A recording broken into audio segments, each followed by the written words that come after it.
સામાન્ય રીતે હોપર અથવા કન્વેયર બેલ્ટ દ્વારા નારિયેળને મશીનમાં નાખવામાં આવે છે. મશીનના ફરતા ભાગો અથવા બ્લેડ નારિયેળમાંથી બહારની છાલને અલગ કરી દે છે.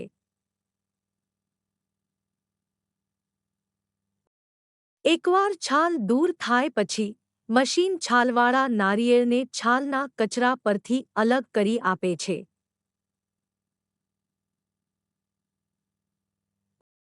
કિલે મળેલા નારિયેળને એક નિર્ધારિત વિસ્તારમાં અથવા ડબ્બામાં એકત્રિત કરવામાં આવે છે.